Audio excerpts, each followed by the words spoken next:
This is a really important time in China's history. They've been a little bit of a sleeping dragon and now have risen to be a superpower. In the meantime, the stresses on their wild habitat have just grown exponentially. I've been working for pandas now for 14 years, and when I started working in Chengdu, there were 8 million people in Chengdu. Now they're saying there's probably at least 16 million, and they're predicting 26 million people in this city by 2030.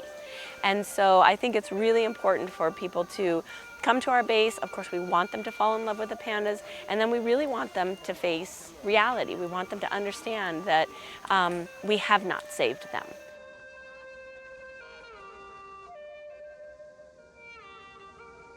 One of the tasks of the Institute and the Graduate School of Social Work, of course, is having meaningful internships for our students. And we have several that can happen abroad, and this is one of them. The Giant Panda base here will host 3 students each year to intern at the Panda base, but then also to explore a lot of the other issues, environmental issues that impact human health throughout Sichuan province.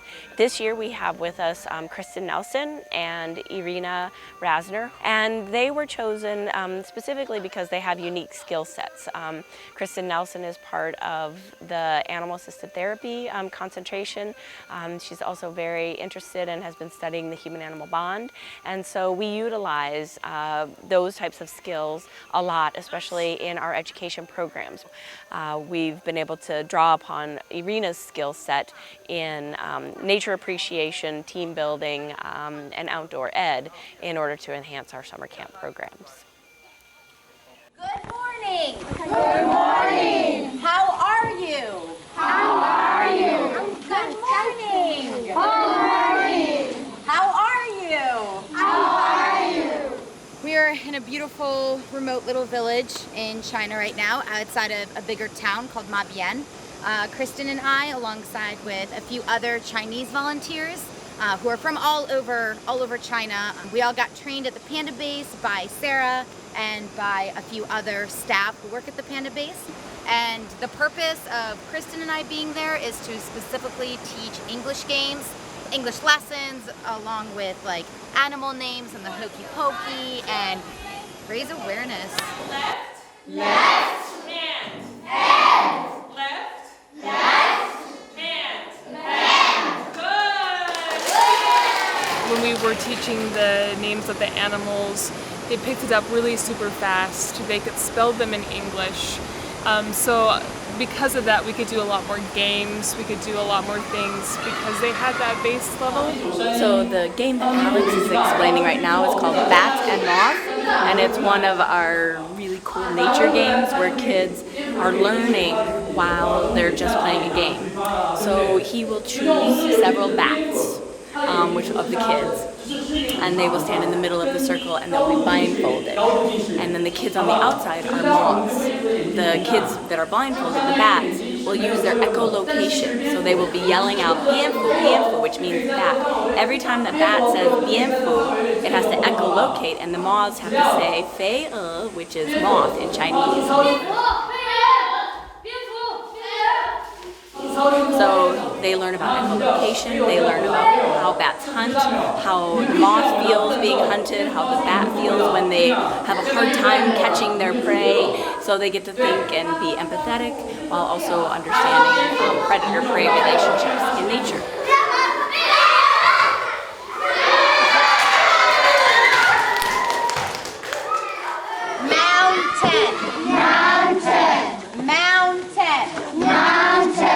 This is a mountain. This is a mountain. So this is what's called a bird walk.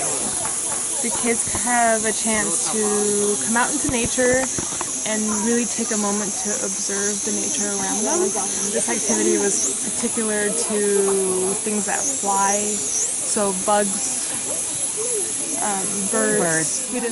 We want them to be like a scientist and actually watch the bird and make up their own name so that they can feel like ownership, that this is my bird and it is the blue worm pecker they want. And we asked the kids to draw their favorite species flies, and then we get to talk about it after and kind of describe like what was the movement and how fast did it fly or whatnot. So it's just kind of a fun activity to also get away from more of the rural area of the little village and get up to the natural point, which is, you know, the whole point. 这个黑虫是它的整个身体都是黑的。 Black worm. Its body is totally 红头虫是它的头是红的， Oh, the third animal, its head is red. 只有翅膀是黑的。 Oh, its wing, it's black. And 还有没有？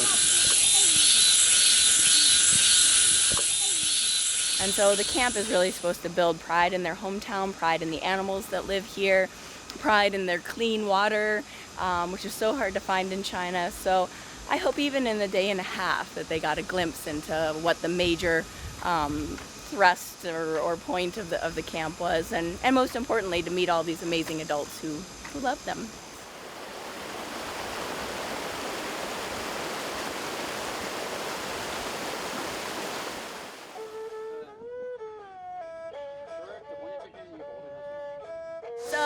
Today we're at the Chengdu Zoo and having a two-day workshop. Yesterday was the first day at the Panda Base. Today is at the zoo, and we are developing a full exhibit on the wildlife trade because China is one of the main consumer countries globally, along with the United States and Japan and Vietnam.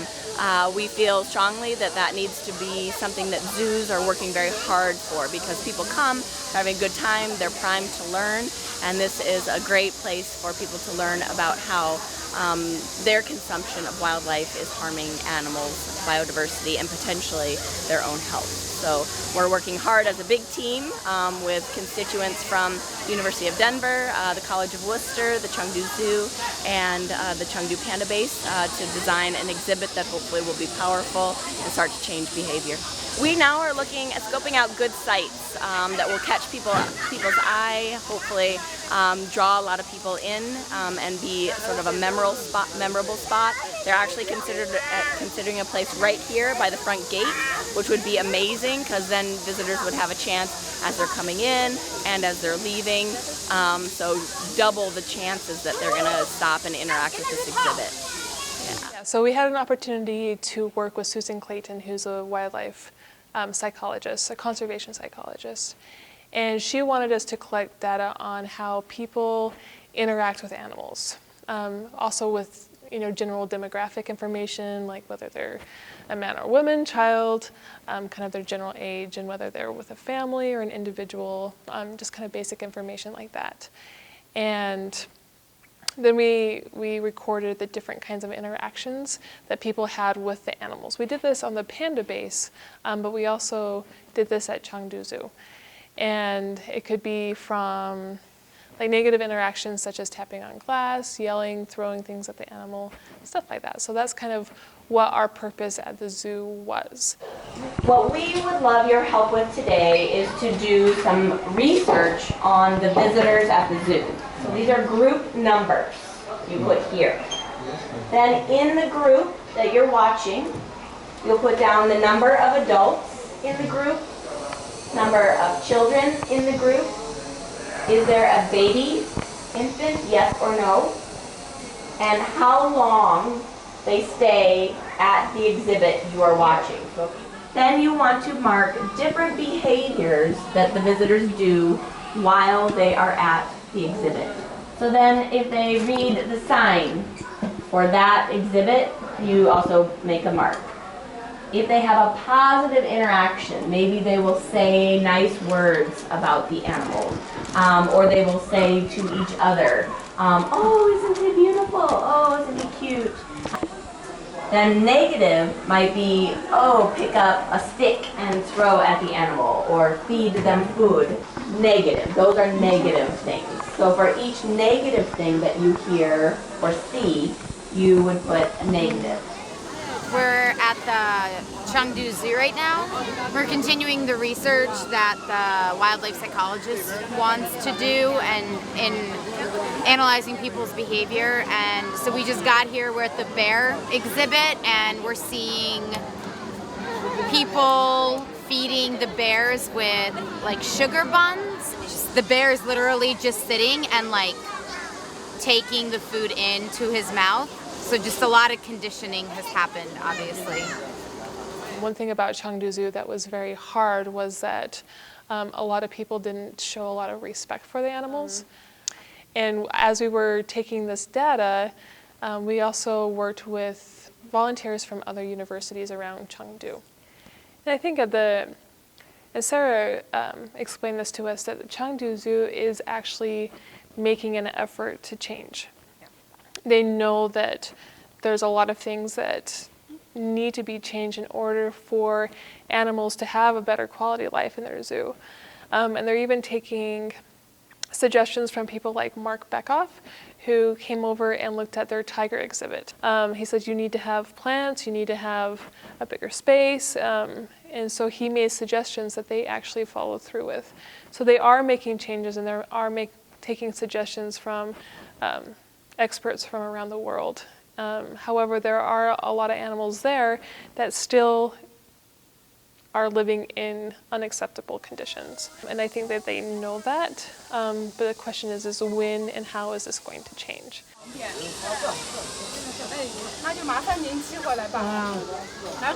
How was it different before? Oh, it's much better than before. It used to just be literally a concrete, maybe that big. I mean, and that probably almost that deep, but that's all. Nothing to climb on, no grass, no soft surfaces. So huge improvement. So right now we're at the hippo exhibit at the Chengdu Zoo. And just in the past few minutes of observing the people behavior in relation to the hippos, it seems like people are a lot nicer here than they have been to the bears or even the camels that we were just watching. I think a big reason for that is because there is a plastic case that blocks humans from the direct animal. It seems like the only actual communication that can take place is if the zookeepers allow people to go and feed the animal, the hippos, with the food that's appropriate for the hippos instead of, sugar to the bears.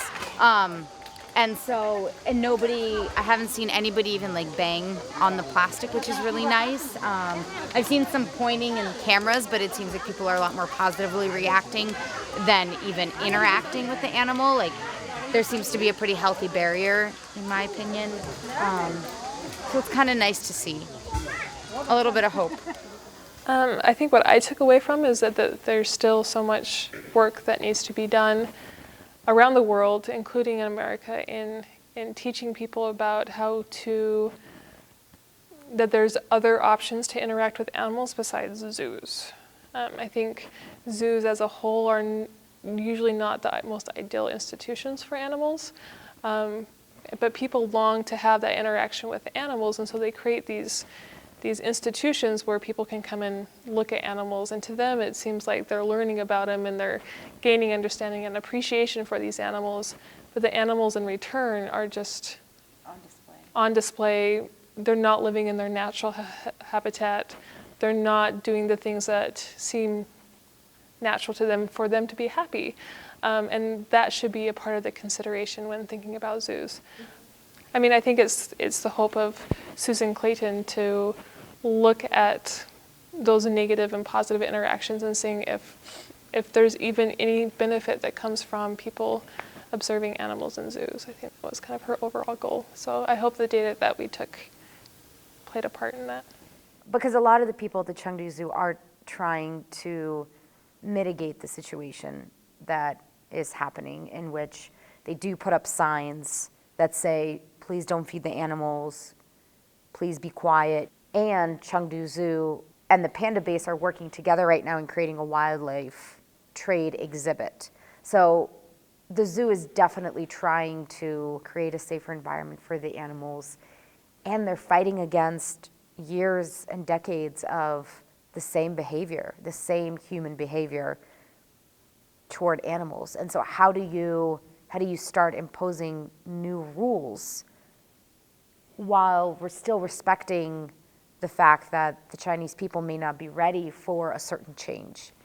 So analyzing all these different things, it was very hard to be there, but at the same time, we left it being like, all right, well, what did we learn? What can we do? And to go forth with our thoughts focused on American wildlife and zoos. And the university students, the Chinese students that we worked with, the volunteers at the zoo, we asked them why they wanted to walk around the zoo for days and do this research. Like, they were doing an unpaid internship, and they were like, we love animals. We don't want them to die.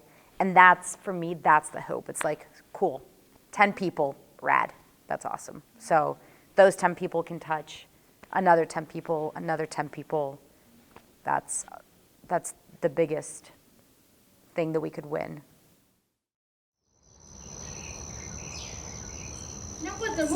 So we are at Anlong Farm, or Anlong Village, and we are here on an organic farm. This farm has been around since roughly 2005. A non-governmental organization came in and taught the people here how to do organic farming. So there's many families here that still continue that work, and this family is one of them.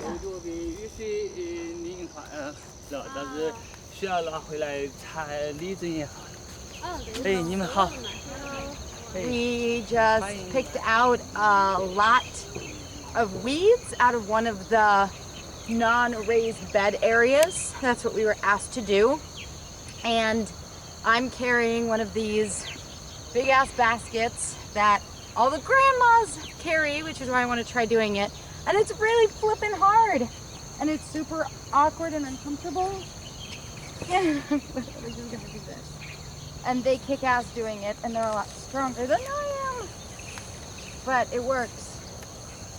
And this is how they do it, I guess. They do it a lot more gracefully though. And then there are these dumb ropes that dig into your skin, so I'm sure their backs are a bit calloused, but such is life. Where we were staying on the organic farm, there was a cat that lived with this family that we stayed at. So this cute little kitty here had babies this afternoon. And then at the end of that day, the day that she gave birth, the woman there, she put the cat who had given birth and the kittens into a locker to kind of be in the dark and be like away from the humans, which was good. Oh my god.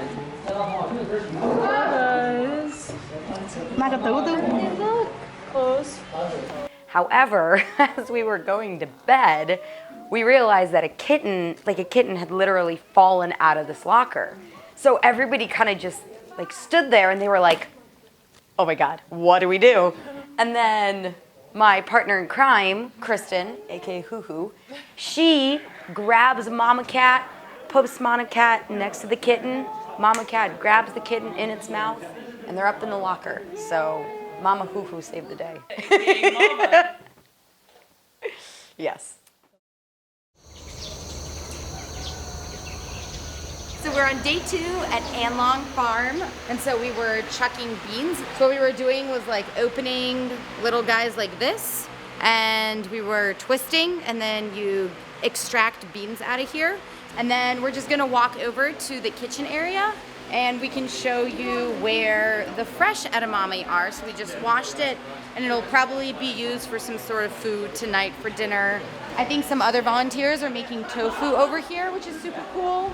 It's made out of bean paste that you ground the bean, and then you boil the water, and I think it creates like different types of tofu. And we believe that you boil it and it settles. And then apparently the tofu left over, if you have it with sugar, it's really nice. It's like tofu juice.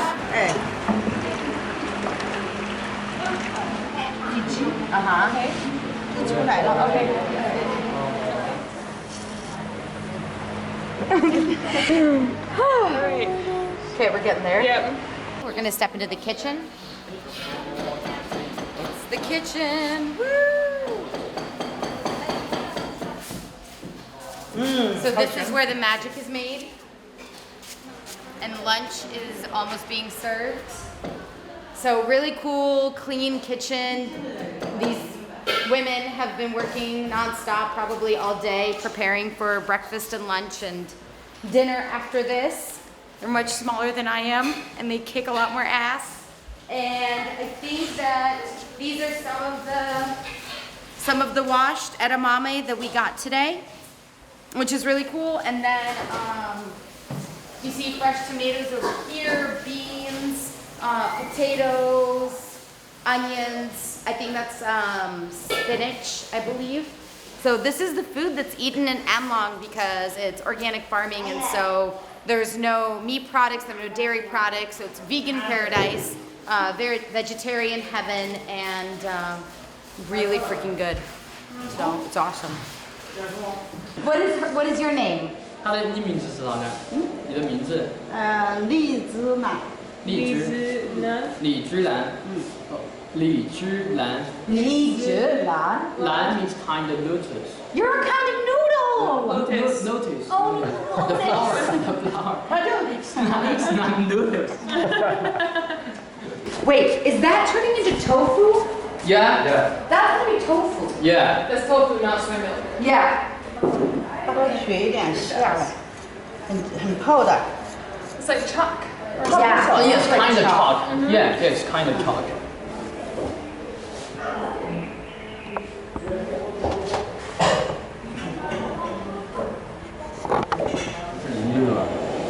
就是一个室友，关系不是那么好。 To have your own gardens in your place where August 4th, 5th, and 6th.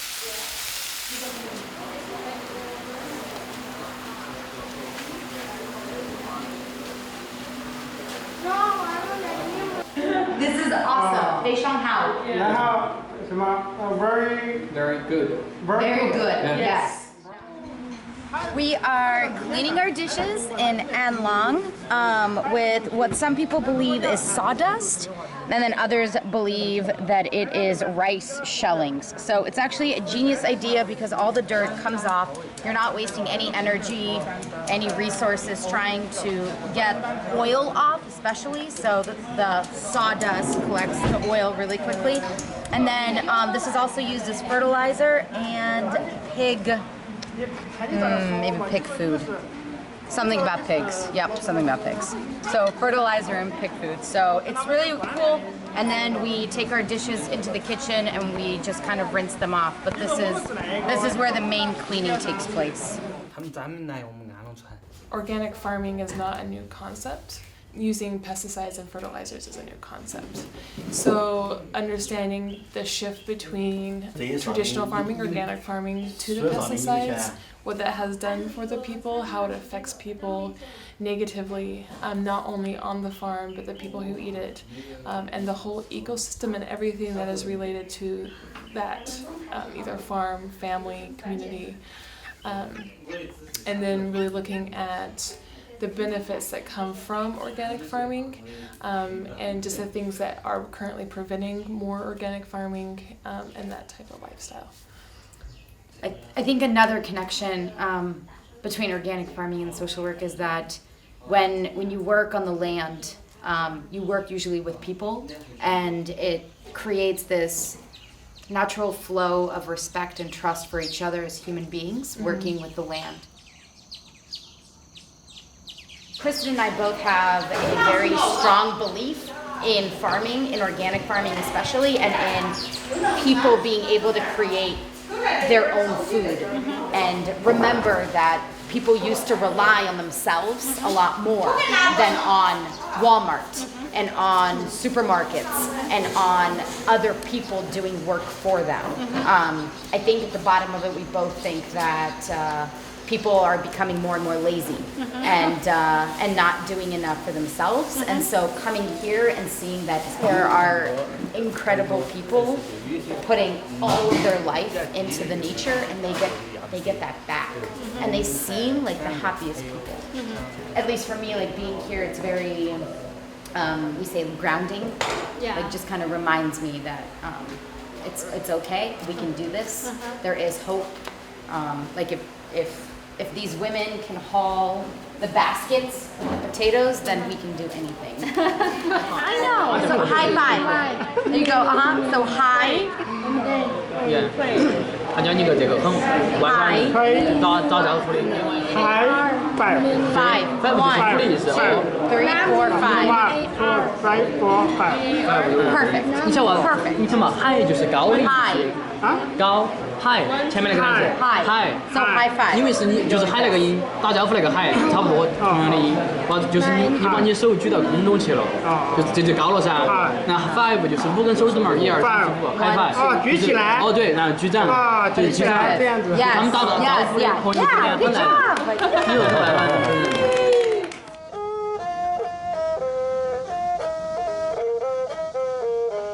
I guess for me, this experience would never have been the same if it hadn't been for Kristen. Same different. Because, yeah, we didn't know each other very well before this internship, and we could have been not just. I think that we have very healthy differences. We're able to come together and create what we call a yin and yang. So it's been very. I mean, it's been pretty perfect. But I think we've learned a lot from each other, from our pasts, and then having experienced everything we have here. So, I mean, something I'll always take away is just having this amazing adventure with Kristen. I don't think we could have asked for better camaraderie with each other, better camaraderie with Ethan and Alex. Who worked with us for weeks and traveled with us and was an endless guide and friend and just amazing people to just travel with. And then under the guidance of Sarah, who is just a gem. Yeah, she is. She's so amazing. And a fighter. And so I think she definitely, I didn't know her well before the internship, and just getting to know her throughout the 6 weeks, like she just, I think, empowers both of us to fight the good fight, and regardless of what obstacles come your way, still hold grace and humbleness and beauty. The people, pretty much everybody we've met has given us so much grace and kindness that I don't know what to do with it. Like I kind of feel guilty that I don't think I'm as nice anymore. Yeah, I feel like I don't give it back as much to strangers. Yeah. Obviously, it's with people you're close to and you care about at a very personal level. That's very easy. But I think when it comes to strangers, there's kinds of a hands-off approach. Even like a distrust. Everywhere we've gone, it's like just open arms. Just giving of their time and their hearts and their food, and not in community service, but like sincere, in heart to heart. And the kids, the same way, the kids that we've been working with, like the kids in Laotianshan and Mabian in the nature reserves, they don't know us. They don't need to trust us. We're white people. We don't look like them. We don't sound like them, and they open their arms.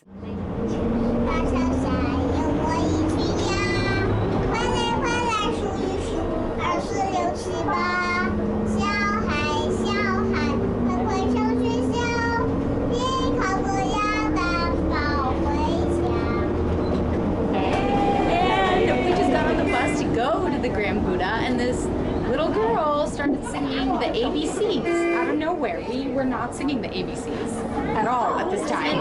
And then she just kept singing for like 10 minutes. This little like 4-year-old. She had little glasses and little hair. One of the nature reserves, there was a really cute little girl. This girl was not part of the camp, and she was 6 years old, and you had to be like 9 to be in the camp, but she always like snuck in. She would just like, peer in and then just kind of like back away. She had this like straight black hair to here and a very small little face. And usually barefoot with a really pretty pink dress. So I called her May May, little sister. And she drew in my notebook. And I will always have those drawings. So building a relationship with her without language, And like by the third day in Laojianshan, like being able to hold her and just like have like a really nice hug and connection and like a strong like big woman to little woman moment was pretty rad. Hiking to the top of this mountain with grandmas who were probably in their 90s, like sun-kissed faces and wrinkles and kick-ass shoes and little backs, and they were hiking up those stairs much faster than Kristen and I, and they were like, yeah, we come here every day. What, you don't?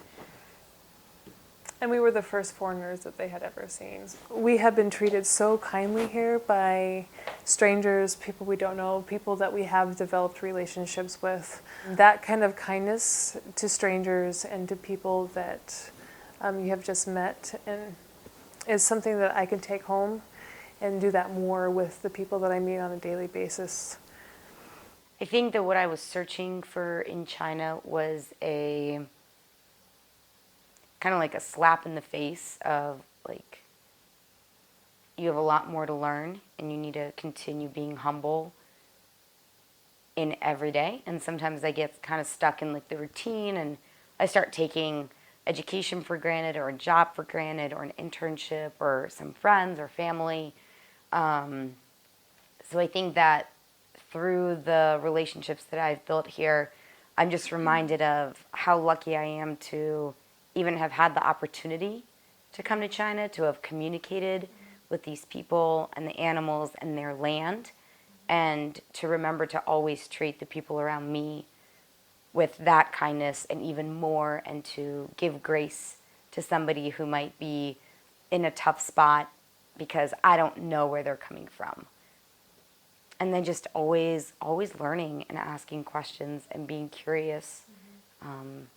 That's just how you learn. I hope to never be complacent, just thanks to be given all the time, all the time. Absolutely. I think the main thing is all the kind people we've met has been the biggest moments for me. We've just had really, really great people in this internship. Yeah.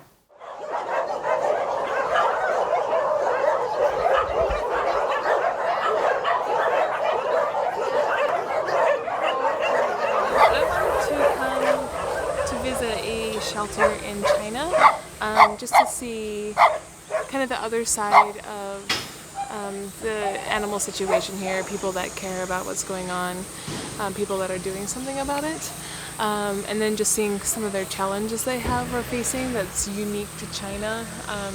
For instance, this shelter has 4,000 animals, and that's a lot to deal with.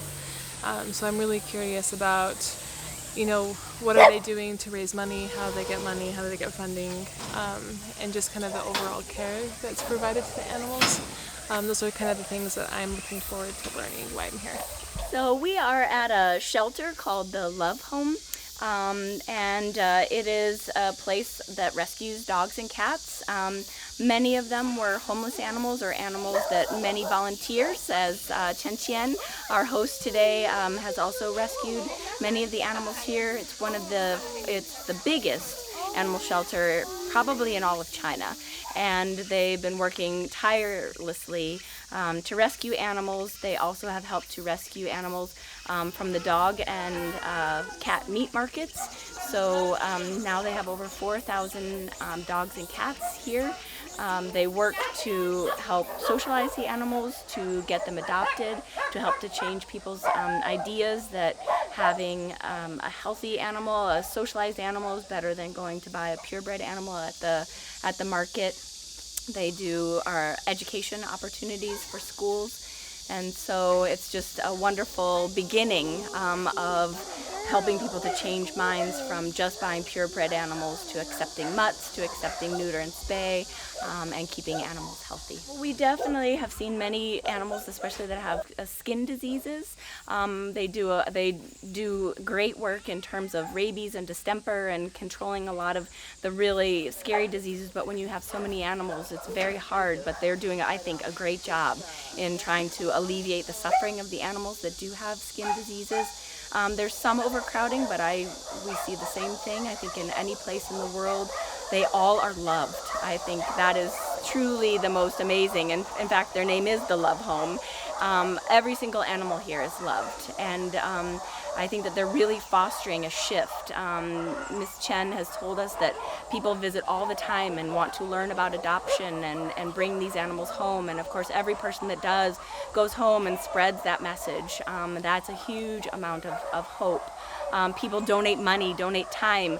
Many of the trees that we've been seeing are fruit trees that have been donated by volunteers, and they all have a name placard.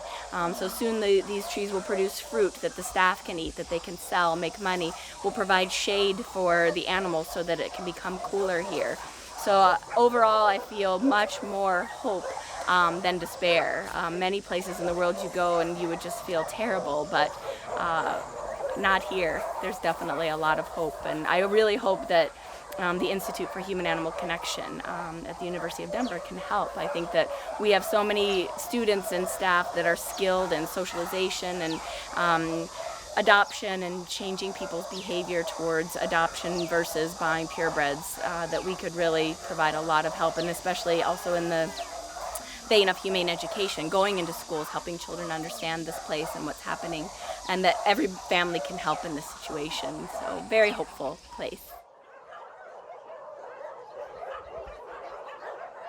I started this internship with a really deep and sincere passion for both animal rights and environmental conservation. Being in China has put a different perspective on it. It has brought a lot of animal welfare issues up for me, just because animal slaughter is so blatant. It happens in the middle of the street. You see a lot of homeless animals everywhere, free roaming animals, animals that aren't healthy, animals that are sick and starving, animals that are tied up. I think that's been really rough to see how many animals that are tied up here, or animals that are caged that will be killed very shortly on the street for somebody's dinner. I think that's so that type of animal issues definitely happens in the States, but it's a lot more covert. It's behind doors. You don't see it. I've always known that it's there, but it's been very emotional being here and having it in my face. Going into the internship, I did not know much about animal welfare. I'm aware of factory farming in the States. When I order chicken in my tacos, I don't think about necessarily what chickens were killed and how they were killed. I don't really know if an animal has been treated with respect as it has been killed. So the animal welfare piece, for me, significantly increased. Much more awareness and understanding and sensitivity, appreciation. I've always loved animals, but I've never really had a bleeding heart like I think I'm developing. And then we went and visited the Bear Rescue Center, and it was just that much more in your face. Like, you see the cage. We all saw the cage. We could have touched the cage that a bear had been in, and that's terrifying. That shouldn't happen. And it's still happening. It's just crazy. And then everything else, shark fins and turtles and ivory poaching, it's just, it's ludicrous. We also see amazing wisdom in the young people. People are aware. They are afraid, literally afraid for their safety. And the people that we've worked with who work at the Panda Base, the Chinese university students, the families running the sustainable farms in Anlong, and continue doing it and see the development happening on the other side of the road. And we ask them, what do you think? And they're like, we don't want our land to be taken away. I grew up here. I don't want to go. That's what our grandma said to us. So communicating with all these people who are from this country is hope. So maybe this problem is it's not that big deal in America, but this is really big deal in China because there are so many people, and the people's education is kind of low. So especially my parents, their generation, or my grandparents, their generation, the two generations, they don't have the higher education. I just take example, my generation. I'm a university student, and my many friends, I think we really care about the future of China or the environment stuff or just like the trash. We really care about this. There is a lot of potential for change, and I see this in people like Alex and his friends, and I truly believe that there is a lot of strength in the younger generation here. So I'm excited to see the kids grow up and lead a new generation into kind of keeping a cleaner environment here, because I think it's important not only for the people of China, but for the whole world, because it's, you know, this is the only world that we have. So it's really important that we protect it and that we keep it clean. And I have faith that someday we'll succeed.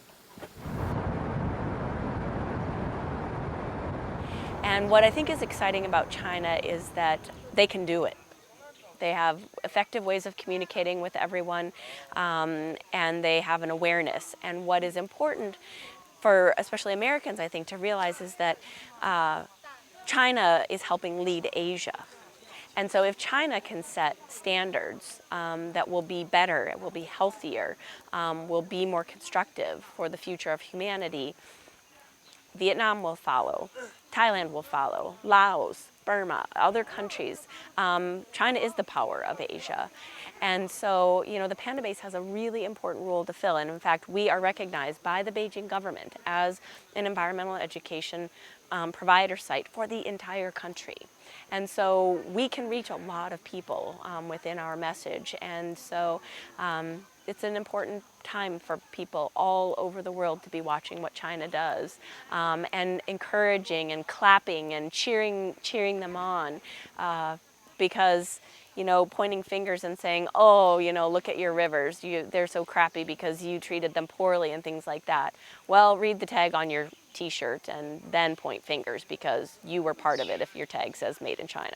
I think being in a country and looking at their animal welfare issues, looking at their environmental conservation issues, it makes us more accountable in our own country. So when we go home, we can be like, you know, this is my country. I can speak from a different place, and that makes me more accountable. And to own it. And to own it in a different way than you can, I think, internationally. Yeah. So that's kind of a take-home message too. I'm sure that it has been eye-opening, and that's really the point of this experience, as well as, you know, our experiences in Kenya and Bosnia, and just to see how different cultures are coping with the changes to the environment, to different risk factors that humanity is facing. I think, if anything, I hope that one of their biggest takeaways is that our environment is something to be treasured and protected. Seeing the graphic results of human domination of our planet is very in your face in China. I really feel like, we've talked about this before, that we feel like this is a start of a lot of things for us. So the things that we've learned here and our lessons that we've gained through this experience is just going to propel us forward, you know, to be advocates for everything we've seen here and learned, and just continue our own personal growth and how that helps both animal welfare and environmental conservation.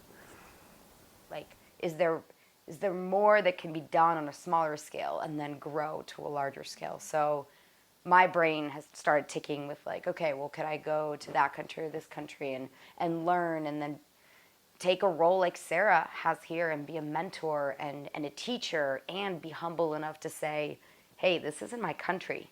I don't live here. I get to go back to my country that has very similar issues. So how do you balance that? Mm-hmm. I think that's where the conservation education part of it has increased for me. Every culture has different ideas on how to approach these problems, and by working together we can be more effective as a species in turning things around and protecting this beautiful earth that we've been given and we need to be treating a little bit better. One of the most important things we can do is help any global effort to promote family planning, education. Those are the most important things that we can do. Another thing that we can do is just really think about our consumption habits. Everything we buy, everything from a pencil to a hamburger to a bag of potato chips, let alone something like an SUV or a 5-bedroom house. You know, simplify your life, enjoy being outside, enjoy your family and friends, you know, reconnect with nature. All of those kinds of things are a much healthier lifestyle, and will hopefully allow for all the other creatures on Earth to subsist for a little while longer with us.